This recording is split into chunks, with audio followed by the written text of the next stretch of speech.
It's your boy, Dojo, the Shogun, back at it again with another lore video. This time it is the Bond of Ice and Flame, and I couldn't decide on who I wanted to have on the main screen beyond my boy Celios or my boy Vaughn, and then it dawned on me that our boy Celios just so happened to be the July login bonus character.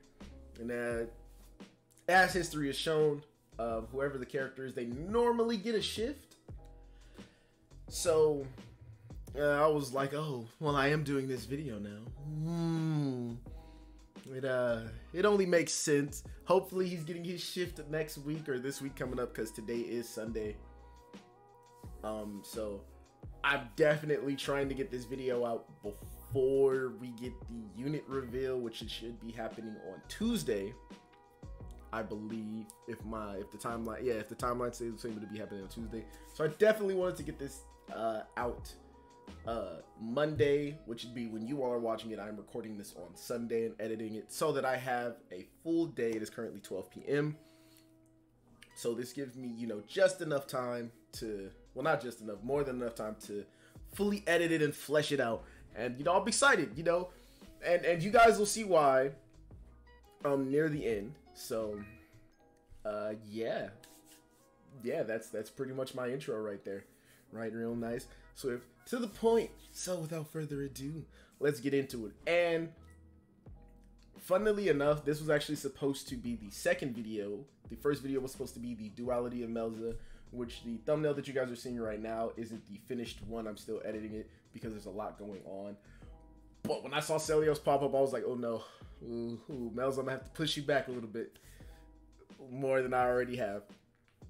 And yeah, this video was actually supposed to be out Saturday, but Monster Hunter Rise has taken over my entire life.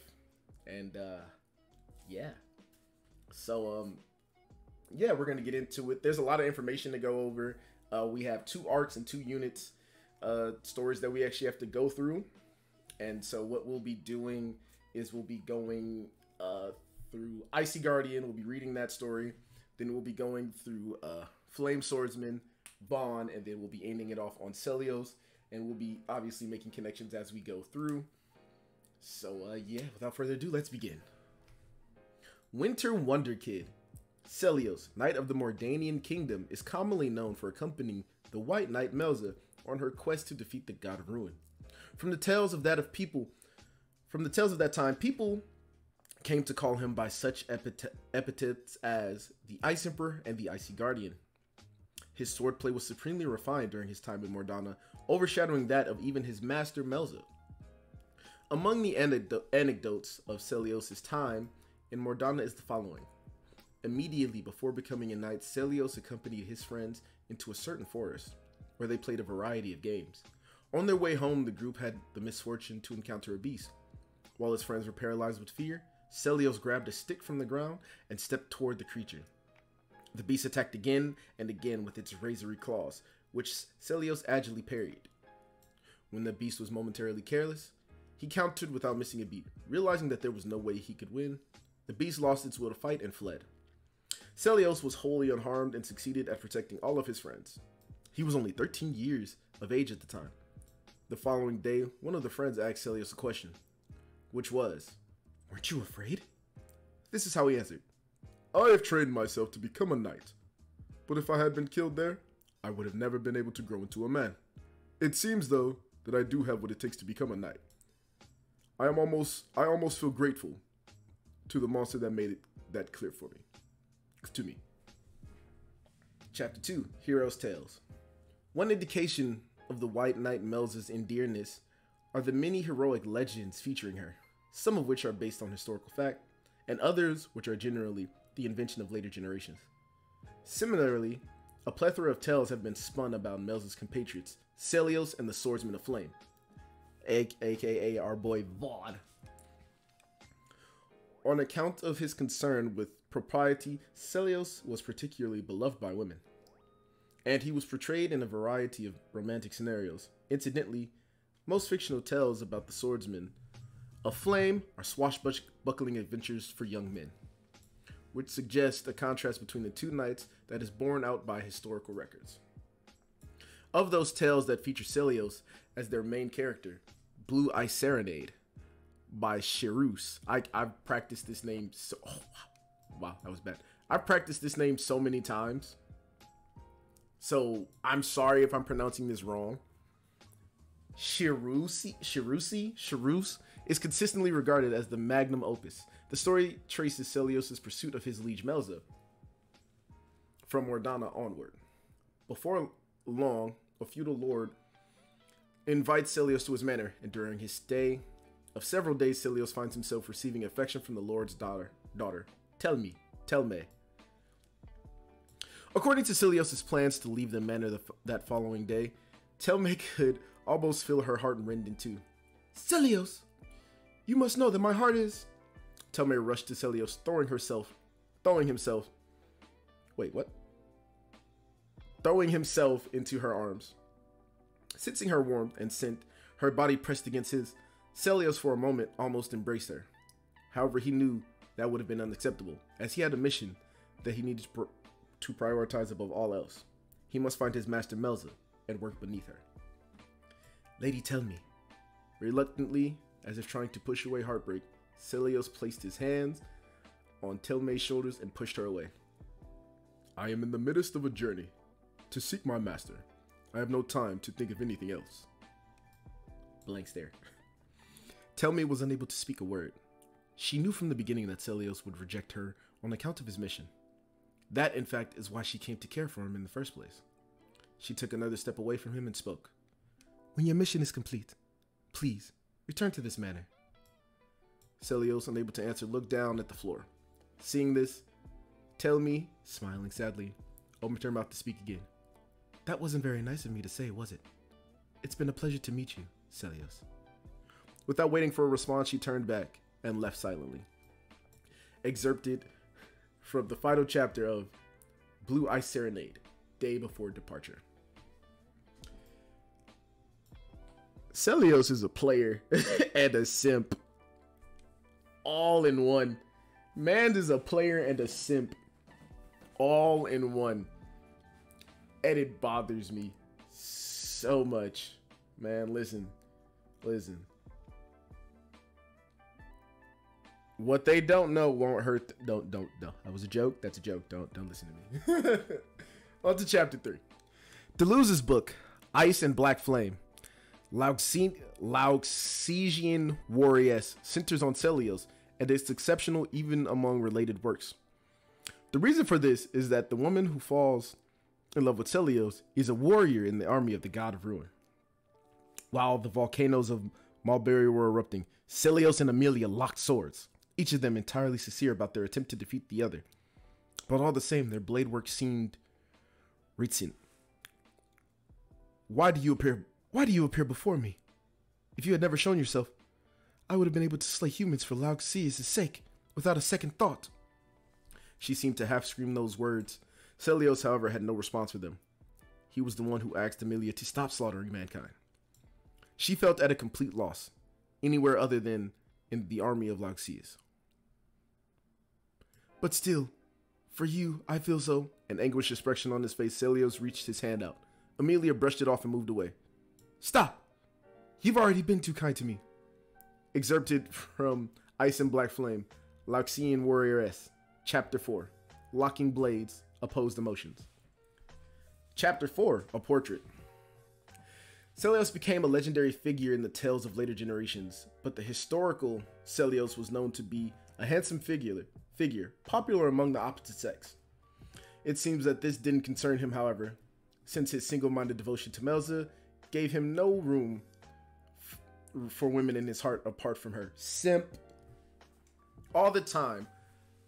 All the same, from the time that he traveled together with Melza, Celios' appearance and swordsmanship were subjects of discussion among many people, which inspired artists of all sorts to seek him out. Wishing to sing of Celios' feats, one bard requested an audience with him, hoping to paint his portrait. An artist visited Celios while he was traveling. Celios, however, had no desire to be discussed and refused them all. I should prefer that they learn of Lady Melza. She is more than any other is fit to be our, nay, all the world's instructor. Of course, to this Melza responded, there is no better way to have people learn about our mission to defeat the God of Ruin. Let them join us every once in a while. And so, Celios reluctantly agreed to work together with such artists a number of times. Celios generally preferred to avoid the spotlight, but he did enjoy a portrait that originally depicted him, Melza, and his compatriot known as the Swordsman of Flame. The artist seemed to have gathered at some point that the two knights were not on good terms and edited out the second night, but it didn't take much thought for Celios to laugh and say, it's fine as it is. So, you know what I'm saying? So, it's obvious that Celios, like in the story and how they depict him, or how he's supposed to be depicted, is the stalwart knight. The stalwart, loyal, dare I say, white knight of the trio, right? Because obviously Melza is, White Knight Melza is really the princess. So, you know, the stalwart white knight who has a one-track mind. He's literally devoted to making sure that the princess, his mission, which in the end is her will, is carried out. And so to balance that, they gave him ice. You know, ice is stagnant, it's cold, it's closed off, it's you know, there. Versus our boy Vaughn, who we'll be getting into later. He's flames, you know, burning passion, wild, uncontrollable, you know, but you know, while it may cause destruction, there's also beauty in flames. Obviously, you know, cliche little polar opposites. And yeah, so it's funny too, because people, like, you know, the artists that want to work with them and everything, they're like, okay, these two don't like each other.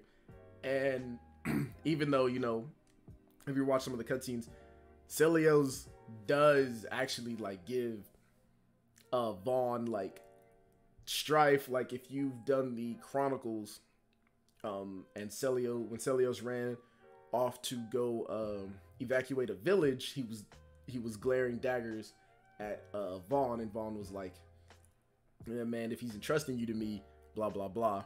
But our girl Melza was like, he trusts you a lot. That's just his way of showing it, because he's cold. So yeah, but with that, let's get into the Flame Swordsman. Flaming Hero, Chapter 1. The Warrior and the Girl. There was once a lone swordsman from the kingdom of Granzelia who wandered from place to place. He was on a journey to improve his skills in combat. He served no nation, and he simply sought to gain strength and find an opponent strong enough to satisfy his appetite for battle. During his journey, the swordsman came across a girl being chased by a mysterious band of thieves. He tried to help her, but the girl pushed back against the thieves with her own power. Charmed by her strength, the swordsman challenged her to a duel. However, the girl refused, stating that she was on a mission on her own and could not afford to spare time. But when the man refused to back down, she begrudgingly explained the purpose of her journey in an attempt to persuade him to give up. The girl was on a quest to take down the God of Ruin and did not want to get anyone else involved. Unfortunately for her, the swordsman only became more interested and decided he absolutely had to duel her. He insisted upon following her until they faced one another. The girl refused again, but the swordsman ignored her and continued to follow her regardless. He brushed off the trouble he was causing her and did as he liked. At first, the girl was puzzled by his actions, but as she watched him conduct himself, she slowly began to express herself in the same free manner he did. Up until that point, she had her reasons for not being honest with others. At the time, the swordsman did not know anything about his unwilling travel companion. His background, beyond the fact that she hailed from some kingdom in the southwest corner of the world. So I like Vaughn a lot, but no means no. Right? I know you didn't mean nothing by it, but no means no. Kind of creepy, Vaughn. Kind of creepy. Whatever. Let's go.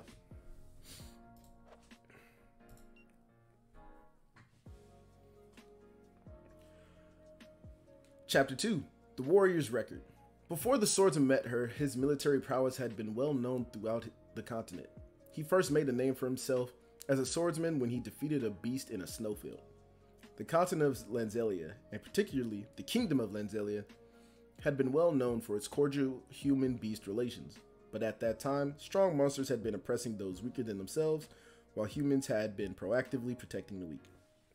The swordsman, perhaps conforming to the idea, single-handedly brought down one such giant, tyrannical beast. The swordsman was strong enough to oppose even the followers of the God of Ruin.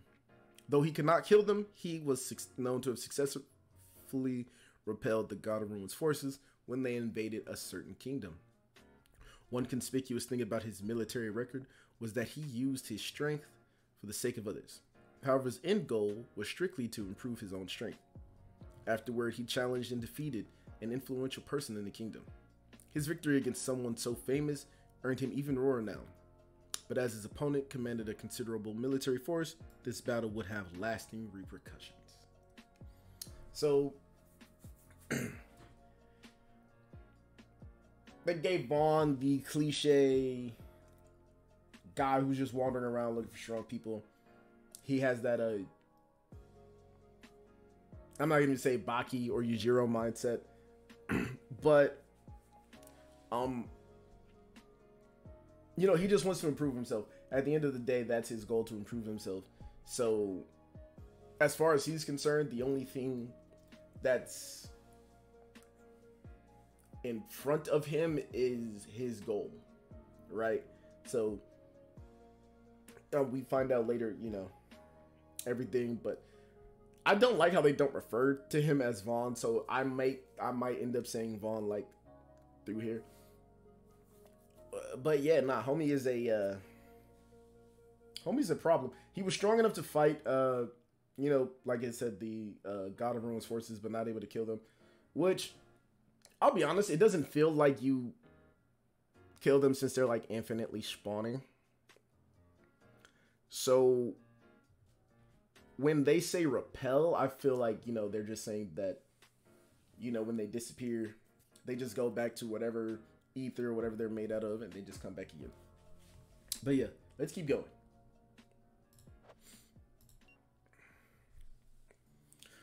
One day, the girl and the swordsman were attacked by Granzelian soldiers at the grand wall of the kingdom of Granzelia. The soldiers surrounded the two of them under the command of the influential Granzelian, whom the swordsman had defeated in his quest to become stronger. The girl had been unwittingly dragged into the revenge plot against him.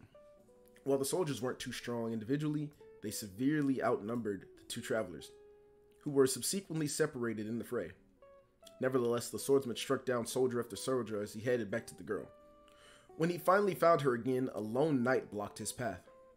A soldier who witnessed the event firsthand would later testify. As commanded, we tried to defeat the swordsman, but then that knight showed up out of nowhere. His sword was enveloped in ice. Obviously, we didn't have any allies who met that description. However, it appeared we had a common enemy in the swordsman for the time being, so we did not recklessly engage. Their swords clashed, and it felt like everyone near the grand wall could feel the aftershock. The swords seemed to clash again and again, but they moved too fast for our eyes to see. We were overwhelmed by the aftershocks alone. Eventually, everyone else stopped fighting and simply watched their duel. Not that we could see it very well. This intense battle would go on for some time. The swordsman forgot about his original goal of defeating the soldiers and moving on, and lost himself in the ecstasy of crossing swords with such a worthy opponent.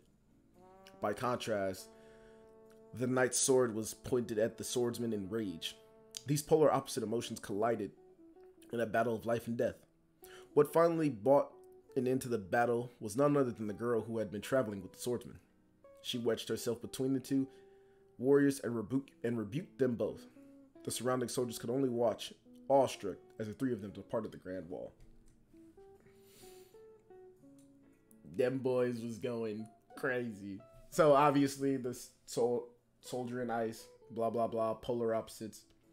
It was Celios, which I love this trio. I love this trio a lot. I really do love this trio a lot, which is why I'm hoping, right, that Shift Celios is the one that's dropping this week. I'm not gonna pull for him, obviously, because he will more than likely be a general pool unit. But hopefully, and I hope that they don't put too much time between dropping him and then dropping Vaughn. I hope they don't. I sincerely hope that they don't. Because the thing about them, right, as you read this story, while they're opposites, they're evenly matched, right? They were just, the only thing that stopped them from fighting wasn't one person overpowering the other. No, it was Melza. Melza came and basically chastised both of them in front of an army, right? Needless to say, let's just say Celios and Vaughn were fighting off the army at the same time. The army would have been destroyed, right? But Vaughn alone was knocking down soldier after soldier, going crazy.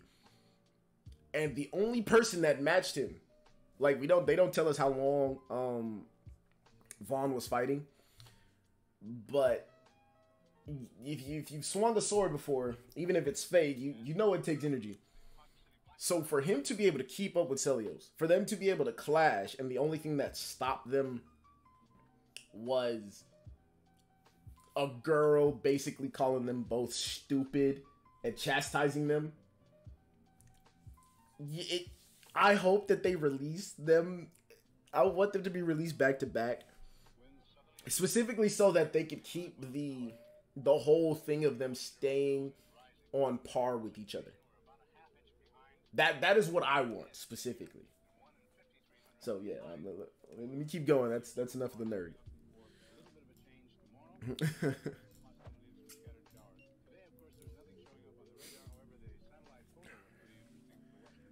Chapter 4, Warrior Against Knight, the sequel. What happened to the swordsman, the knight, and the girl after the battle at the Grand Wall? There are actually records stating that the swordsman and knight joined arms in an intense battle in some other land. According to these accounts, the soldier and the knight joined the girl in her quest to defeat the god of ruin, and the soldier wielding the power of fire, and the knight wielding the power of ice. Furthermore, they state that the swordsman and the knight did not reconcile so easily, and it would be appropriate to say that while they remained competitive, they acknowledged each other's strength. Thanks to recent investigations, it has been made clear that the mysterious knight who had suddenly appeared at the Grand Wall was someone who had known the girl for a long time, but the details remain unconfirmed. What is certain, however, is that the three of them journeyed together to gain enough strength to defeat the god of ruin. As legends of them exist in many faraway places, traces of their travels have been discovered in ancient ruins, leading to the hypothesis that these sites are somehow connected to a way to defeat the god of ruin, and thus many are rushing to investigate. Their exploits predate those of the legendary heroes who sealed the god of ruin, and thus they were unfortunately unsuccessful in their quest. It is said that they were separated during their battle and that their ultimate fates are shrouded in mystery. However, it is firmly believed that those who later challenged the god of ruin, including the heroes, were simply following in their footsteps. Thus, the efforts of the swordsman, the knight, and the girl were not. Gallant Flame Vaughn. Chapter 1, An Oath. The swordsman who traveled with the white knight, who went on a quest to defeat the god of ruin, Lougseus. While known as a mischief maker of unparalleled strength since childhood, by the time Vaughn had reached his late teens, he was more well known to the warriors of Granzelia for his skill with the sword.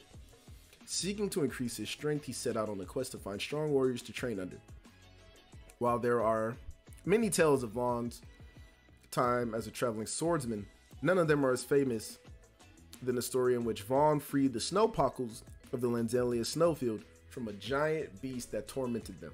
So this coincides with the Flaming Hero arc's story. Well, it said that he felled a beast that was oppressing the weaker ones, i.e. he felled a... They don't tell us what type of beast it is, but if you watch his story, I think it was like a hobgobble, like a giant hobgobble, and he freed the snowpockles. So the Granzelia snowfield from a giant beast that tormented them. As Vaughn spent much time traveling from location to location, he had very few close friends. However, there was one man he considered somewhat of a benefactor, a veteran mercenary who had been close friend of his late father, and who had looked out for him since he was a kid. One day, the mercenary asked Vaughn to take a beast-slaying mission in his place in another region. Vaughn, glad for the chance to repay the man's kindness over the years, gladly accepted the mission. When he arrived, he found a large number of rampaging beasts, but they were hardly a match for someone with Vaughn's skill. Having easily accomplished the mission, he soon returned in high spirits. It was then that he learned the mercenary who had looked after him over the years had been executed as a heretic. The mercenary learned that his hometown had drawn the ire of Lougseus and was to be punished. He went out alone to battle Lougseus' forces, buying enough time for the rest of the villagers to escape. Knowing Vaughn wouldn't allow him to fight alone, he sent Vaughn away on the easy beast-slaying mission to save him. Despite Vaughn's strength, he was no match for the large number of Lougseus' forces, and almost definitely would have shared the same fate as the mercenary. Knowing this, a powerful rage welled up from within him, both at the god of ruin and his forces, and at his own sense of powerlessness. On that day, he made an oath. "I swear, I will never be made to feel this way again. I will become strong enough to save who I want, when I want." Meeting with the light. Vaughn had a fateful encounter with a slight yet majestic young girl who was being attacked by a mysterious group. As the group surrounded the girl, Vaughn rushed forward to help her, but before he could reach her, she defeated the entire group with elegant but deadly swordplay. In awe of the girl's skill, he allowed her to catch her breath before stepping forward and challenging her to a duel. Startled by the sudden appearance and challenge from Vaughn, the girl readied herself for battle. Taking a fighting stance, however, she soon relaxed, realizing moments later that Vaughn wasn't hostile.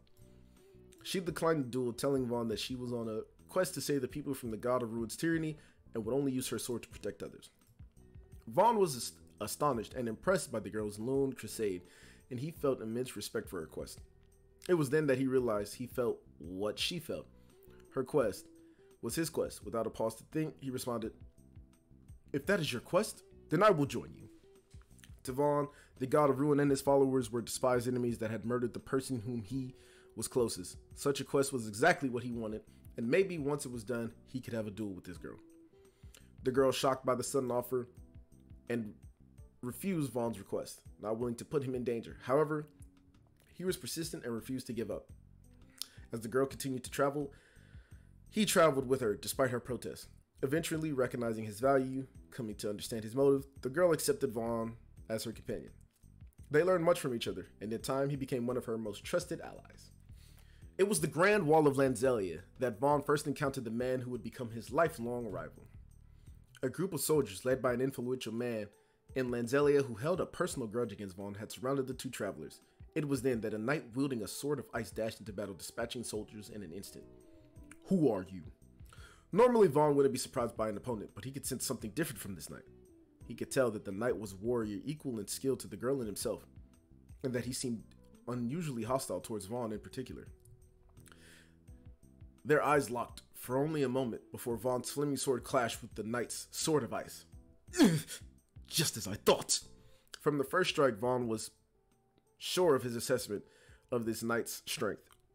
He could sense the danger in the situation, but for some reason he simultaneously felt joy. He became almost consumed in the moment, blocking out all around him. Nothing else mattered. Vaughn had sought such an opponent his entire life, and he could see the same intense look on the knight's face. Both men fought with great skill, neither able to get the other hand. It was only when the voice of the girl rang out that their concentration was broken, and their battle suddenly halted. "Both of you, stop this!" Melza stood between the two, stopping their battle. She explained to Vaughn that the knight was a friend from her hometown, and then to the knight that Vaughn was a trusted ally. Accepting this, the two grudgingly sheathed their swords. After this incident, the knight joined their party, including himself into their quest to defeat the god of ruin. While both Vaughn and the knight recognized each other's strength, they had almost polar opposite personalities, causing constant tension between the two, and forcing the girl into a mediator position. It is said that even in battle, the two competed against each other, always trying to outdo the other, though this unexpectedly made them even more dangerous to the enemies when fighting side by side.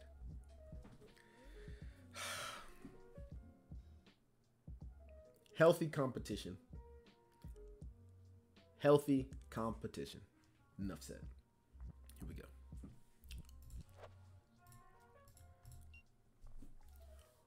Chapter 4. On Beyond Hardship. During their travels, the three managed to obtain a sword rumored to have the ability to defeat the God of Ruin, Spirit Blade Marius. The girl, now armed with this powerful weapon, was sure they could beat the God of Ruin. And so, they traveled to Lougseus' castle for what they thought was assured victory. However, as they reached the castle, a single Lord of Ruin, one of Lougseus' most trusted followers, blocked their path. This Lord of Ruin held power of the like they had never encountered before. Her power overwhelmed the three, pushing them back and putting them on the defensive. Having come this far, Vaughn didn't intend to back down, and the three continued to battle with all their might. But it soon became clear that their skill was not the same level as this Lord of Ruin. Keep attacking. If we work together, we can take her down. Vaughn intended these words to rally his companions, but he knew, even as the words left his mouth, that they had no chance of winning this fight. The Lord of Ruin was just too powerful for them. He made the decision to uphold the oath he made to himself all those years ago. He would protect those he wanted to protect. He would hold off the Lord of Ruin and allow the knight and the girl to escape. However, when he looked to the knight, he saw the same look on his face. Without a word, they knew each other's intentions. They would save the girl together. Despite the ferocity of battle, they both smiled. They told the girl to escape while they held off the Lord of Ruin. Though the girl first refused, not wanting to leave her companions behind, the determined looks on their faces convinced her to retreat. She fled, saying only, "I'll be waiting." Hearing those words, Vaughn and the knight launched their ultimate attack at the Lord of Ruin. A vortex of flame and blade erupted through the air as the attack struck the Lord of Ruin, concealing the surroundings and giving the girl enough time to escape. The Lord of Ruin trembled at the rage escape of her prey, belittling the foolish actions of these warriors. Unfazed, they both readied their swords for another attack. Celios, the lady is going to be mad if we keep her waiting. Your input isn't required. Just don't get in my way. Vaughn smiled at the response. Immediately after, the two let forth a battle cry and attacked the Lord of Ruin in unison. Though they both knew their situation was dire, they did not despair, determined to keep their promise to the girl. They worked together as never before, pushing their powers to their absolute limit. The ferocity and speed of their attacks drove the Lord of Ruin back. The two felt a sense of hope well up within them.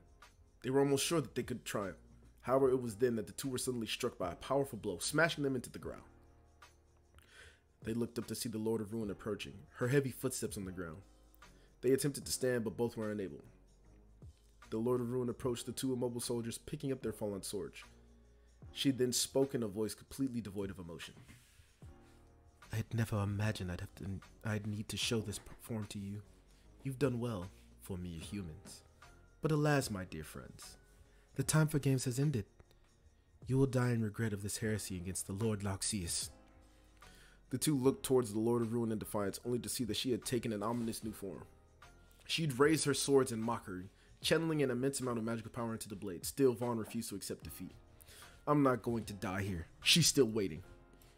Angered by the words of these defeated men, the Lord of Ruin led forth a torrent of ice and flame from the blades. Both Vaughn and the knight were engulfed in a pillar of cold and heat so powerful it warped the terrain around them. Having lost all interest in the defeated men, the Lord of Ruin suddenly turned and walked away from them, beginning her pursuit of Melza. In the place where the men fell, a pillar of flame continued to rise into the heavens, while a vein of ice plunged ever deeper into the earth below. Ice Knight. Celios was an Ice Knight who served under White Knight Melza in order to defeat the God of Ruin Lougseus. From his youngest days in the kingdom of Mordana, Celios was considered a natural swordsman. The people said that he would someday become the representative knight of the kingdom, and he labored tirelessly to meet their expectations, becoming an accomplished knight. I've trained hard to become a superb knight. I have the utmost confidence in my swordsmanship. However, it may be this confidence that led to the complicated relationship he had with Melza despite his fierce loyalty to her. While both Celios and Melza were members of the aristocracy, Celios' family had been in a subservient position to Melza's for generations. His parents had taught him to loyally serve her family from childhood, and he did so publicly. However, he kept an emotional distance from Melza, maintaining a cold attitude towards her. Lady Melza may be my master, but do you think her skills exceed mine? Once there was a mission that Celios failed. He was to provide emergency support to some allies who were surrounded by attacking beasts, but due to his overconfidence, he ended up being the one who needed support. Adding insult to injury, despite his willingness to die honorably in battle, he was saved by Melza, who was worried and came to aid him. Celios, you haven't been hurt, have you? The incident was a great source of shame for Celios, and he expected a harsh punishment for endangering the lives of other knights. However, he only received a slight reprimand and a few months of probation. Unable to accept a light punishment, he decided to appeal to the king himself for a harsher punishment. However, on his way to see the king, he happened to overhear the king and Melza having a conversation. From what he gathered, his light punishment was a direct request from Melza, and she would like it kept secret because she already knew that Melios was purposely keeping emotionally distant from her. The king, believing this would not help improve their relationship, tried to deny Melza her request, but she managed to convince him by saying, "Please, allow me to handle this. The solution is simple. I need to become the kind of person who is worthy of his respect." Hearing Melza's display of humility deeply moved Celios, convincing him to quietly leave without talking to the king. Once his probation was over, and he returned to being a knight, he gave up his formerly harsh attitude towards Melza and began to work with her so both of them could grow together. So, he wasn't a simp originally. He turned into a simp. Be that as it may, he is still a simp. Days in pursuit. After growing to accept Melza, Celios would go on to successfully complete many other missions with her. Though their shared experience, Celios came to realize the true quality of her character, increasing his already high level of devotion to one of almost religious fervor. Simp! However, their time together would eventually come to an end as Lougseus came to rule over Granzelia. His harsh tyranny had a particularly strong effect on Melza due to a certain incident that occurred, leading her to leave the kingdom of Mordana alone to defeat the God of Ruin. Celios forever regretted not recognizing the emotional effect that Lougseus' rule had on Melza. Lady Melza, I cannot imagine how tormented you must have been. I must do something for you. I have to help. Determined to join Melza in her battle, he left Mordana for Aldana and began gathering information about her whereabouts. He'd follow every lead and track down any rumor about Melza, though many of his leads led to dead ends. Due to this, it is said that even though Melza left Mordana before him, Celios actually traveled a greater distance by the time they met again. On his journey, he battled in various locations against a wide variety of beasts, leaving behind multiple stories and legends about the heroic deeds he performed. Of these stories, the most well-known is probably the story of his battle with the snow apes of Granzelia. Snow apes? How come this isn't an enemy in the game? I'd like to fight a monkey. Give me a boss monkey. Right? I've been playing Rise, bro. So I've been fighting a lot of Rishangs. Give me a boss monkey. During his search for Melza, Celios visited a tiny village in the foothills of the mountains of Granzelia. The villagers told him that their town had been attacked multiple times by a band of evil snow apes. Upon hearing this, Celios hurried to the mountain den of the apes and swiftly routed them, forcing them to retreat. However, the apes were craftier than Celios expected. Their retreat was actually a trap, as moments after they disappeared from his view, they started a massive avalanche. With a massive amount of snow and debris rushing at him, Celios calmly drew his sword and with a flash turned the rushing snow in front of him into a wall of ice, halting the avalanche. Is that all you've got? It said that after this incident, the snow apes never attacked the village again. I closed that too prematurely. I'm still stuck on the... Listen. I read this once and I'm going to say it again. I read it. I want monkeys. I want to have a snow monkey as a unit in the game. Give him to me. All right. All right. That's it. That's it. I'm not even... he traveled more than Melza did trying to get to Melza. So that snow monkey. Moving on. Ice and Fire. While gathering information about Melza, he heard that she was last sighted somewhere in the interior of Granzelia. He also learned an unexpected piece of information as well. She was traveling with a swordsman who specialized in flame techniques. This made Celios suspicious, as Melza had left Mordana without telling him, but now was traveling with another person, possibly one that has deceived her. Melza may be strong, but she is pure of heart and trusting. It's not altogether unthinkable that someone could have deceived her. Upon this calculation, Celios hurried to Granzelia, finally catching sight of Melza battling soldiers of Granzelia at the Grand Wall. He raced forward to join the battle, quickly dispatching the soldiers that encircled Melza. Melza was stunned by the sudden appearance of Celios, and Celios, overcome with emotion at finally being able to safely reunited with Melza, was able to speak. However, this silence didn't last long, as a rough-looking soldier carrying a flaming sword approached. "Hey, pal, what do you think you're doing with Lady Melza?" Unable to contain his anger, Celios placed himself in front of Melza to shield her and wordlessly struck at the swordsman with a blow meant to severely injure him and send him flying backwards. However, he let out a gasp of surprise as the swordsman managed to just block his perfectly timed surprise attack. Both men stared at each other, instinctively recognizing the tremendous sword skill of the other. Then, almost in unison, they began to battle, each expertly blocking and parrying the other's blows. Sparks flew as their blades clashed, and each man was brought to the limit of their skills, neither unable to overcome the other. Though the excitement of battling another of such great skill brought an unconscious smile to their faces. "Both of you, stop this!" Melza stood between the two, stopping their battle. She explained to Celios that the swordsman was trustworthy, and to the swordsman that Celios was a friend from hometown. Accepting this, the two begrudgingly sheathed their swords. They just they literally just took this from Vaughn or took this from Celios and just swapped it and just changed the names. It was hilarious. It's funny. "Lady Melza, I couldn't possibly leave you alone with such a person. I will personally make sure you remain safe." Though Celios didn't entirely trust the swordsman, he couldn't disparage his sword skill. From that day, Celios inserted himself into their party, traveling with them to face the god of ruin. So, I mean, it's in there. He, believing it's his duty as a knight to protect the princess of what is it, Mordana, I believe, the Princess of Mordala, or wherever he's from, because I just forgot. So he's like, yeah, I'm going to insert myself in. I'm here. I'm the one that's going to protect you. She's taking you, whereas Vaughn is like, I lost something near and dear to me, and the people that you're going to fight are the people that I want to fight, so I'm going to travel with you. Them meeting, it's like, you're a swordsman, I'm a swordsman. I've known her for this many years, so it's my duty to protect her. Whereas Vaughn is thinking, me and her have a common goal, so I'm going to protect her. And then Melza's like, I need to make sure that both of these two don't kill each other. So it's fun.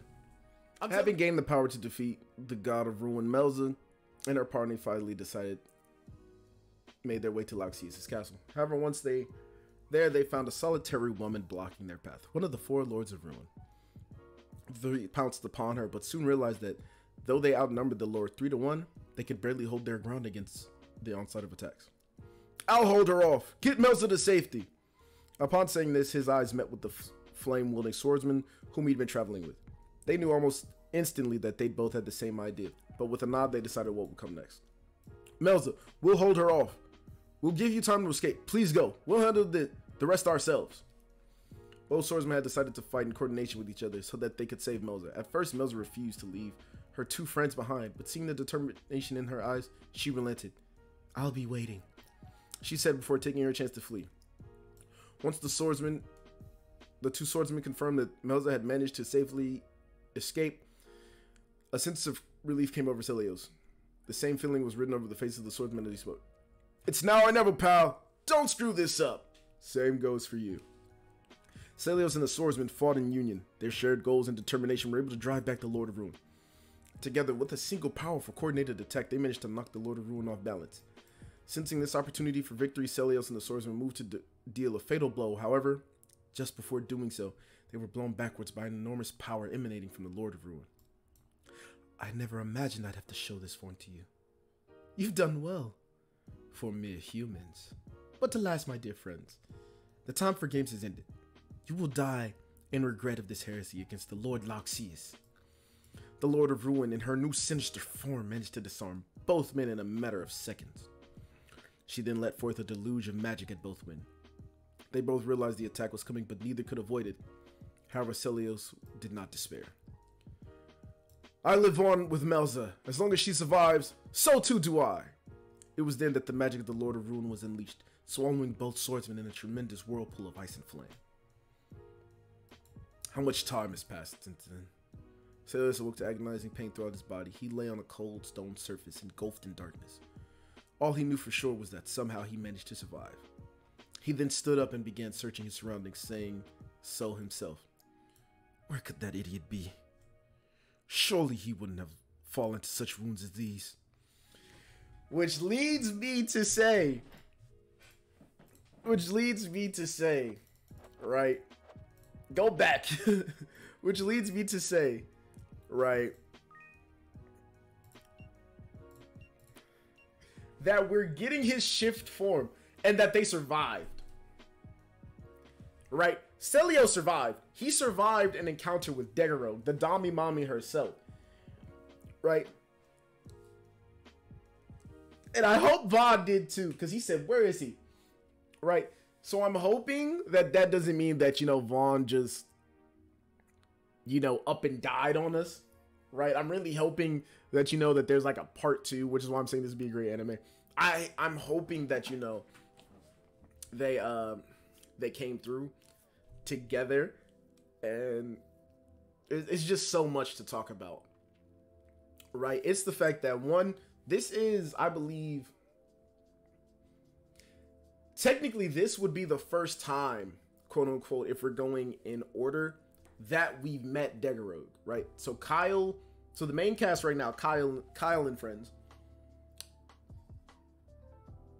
This sighting of Degaro, like them fighting Degaro all the way up to Lougseus, this would be the third encounter. Adel, not Adel. Actually, no, this would be the fourth sighting of Degaro, right? And this is again in her base form, because I'm thinking, right? You have, right? The first encounter would be Melza, Vaughn, and Celios would be the first encounter that we've had with Degaro, right? Following that, because it doesn't tell us, well, I mean, yeah, it kind of does. Following that, the second encounter would be with Ruto, Baran, or Regal in his human form. I forgot what what Rabala's human name was, and Lansville's sister would be the second time, because the first time, obviously, the 3 heroes fell to Degaro. The second time, the 4 heroes fell. So it could be safe to say that when Adel, Sarah, Linnaeus, Lagrabos, when they went to go fight the God of Ruin, that Degaro was there, right? They probably saw her second form, maybe, because again, we don't know, because it seems like Vaughn and Celios were the only 2 to push her that far. So we've had what, 3 encounters so far, and then we obviously didn't push her to her second form, like her shift form, which we'll probably see like in the current story. Because if you watch the final cutscene for Arc 1, she says that she will get her revenge for Lord Lougseus. So this will be the 4th time in history that we know of, right, that we've seen Degaro. So it's like, yo, what power does she have? Like, honestly, what power does she have? I want to see what her second form is, because let me see. AOG, we got Lillian, we got AOG Lillian. We have her AOG. I just want to see what her second form is. But I hope you guys enjoyed. Right. This video took so long to record, and then putting up all the plot pieces and the pieces that they mentioned. And yeah, how are you guys liking guild hunts? Off topic, how are you guys liking guild hunts? Right? And I don't know. I'll be honest with you. I've been messing with them. Like I'll try to push my units, but that's pretty much it. But we're not talking about that. All right? I'm getting off topic. But yes, yeah, it's a. This story was intense. This story was definitely intense, and And I'll be honest with you, Mel's story is also like deep. It's more sad. I'm not gonna say it's less action packed. It's less like, you know, on your seat, like you want to know, like funny and everything. Hers is more like sad and depressed. Well, not depressing. Well, yeah, it's sort of sad and depressing because you learn some things. You like when you find out why she became the Soul Reaper that she is. It's just it's disheartening. But Celios and Vaughn, theirs is the tale of two polar opposites, you know, obviously fire and ice, coming together for a cause that ended up pushing them further than they would have ever went through by themselves. And yeah, with that being said, I hope you guys all enjoyed. I'll definitely be trying to cover all the lore, making it a video so that you guys have something to throw on in the background. If you want something semi-LC related, you know, LC story time, lore time. But it's your boy Dojo, and yeah, I'm out. Later.